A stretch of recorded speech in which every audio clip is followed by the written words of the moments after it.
Cari amici, purtroppo è lunedì. Dico purtroppo perché c'è sempre questo problema di questi disgraziati che vedete alle mie spalle. E non è che è un problema soltanto loro, è un problema che diventa tutti i giorni più un problema nostro. E qui finalmente c'è la prova del 9 di quanto abbiamo sempre detto. E cioè, invece di fare rischiare la vita ai nostri stessi militari della Guardia Costiera e poi delle altre forze di polizia e poi agli stessi disperati migranti, spenderemo forse meno se organizzassimo un traghetto con la Libia, tipo la Costa Concordia, magari non dandola in mano a uno come Schettino, ma insomma spenderemo sicuramente di meno.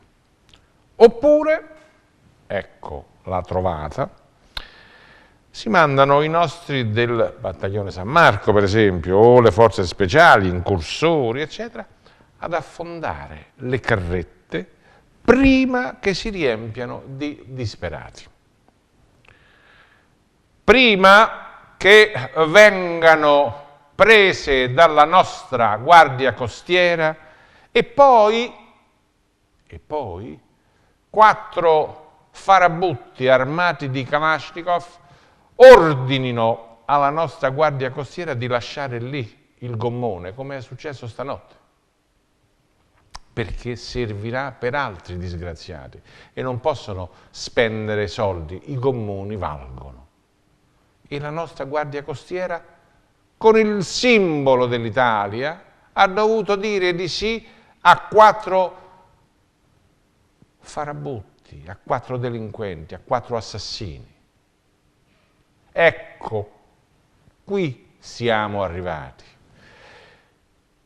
E il sospetto, ma forse sono io che ho la malizia molto sviluppata, come Andreotti, ma a pensar male si fa peccato, ma spesso ci si azzecca. È che se per caso finisce questa storia degli immigrati, dei clandestini, della gente che arriva, dei disperati, non è che finisce la greppia intorno a cui mangiano, lo cupletano, come dice un mio amico, da decenni troppi in maniera trasversale? Non è per caso che c'è questo di problema? Eh sì, perché come fate a non capirlo? Si fregano le mani ogni volta che sentono che arrivano altri disgraziati. Ve lo ricordate quello che rideva dopo il terremoto dell'Aquila, per esempio? Ve lo ricordate quello che diceva: ma sapessi quanto ci guadagniamo noi con gli immigrati, con gli zingari, più che con la droga? Intercettato per mafia capitale, da una parte e dall'altra politicamente parlando. Ecco, questo è il problema. Vorrei dire soltanto una cosa, e domani riprenderemo il discorso.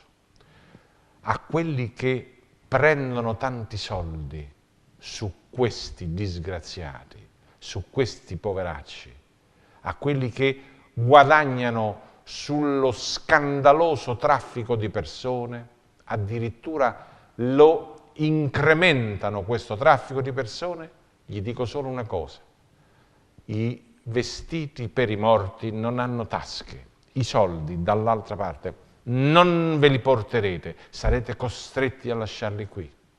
Questa è la vostra dannazione.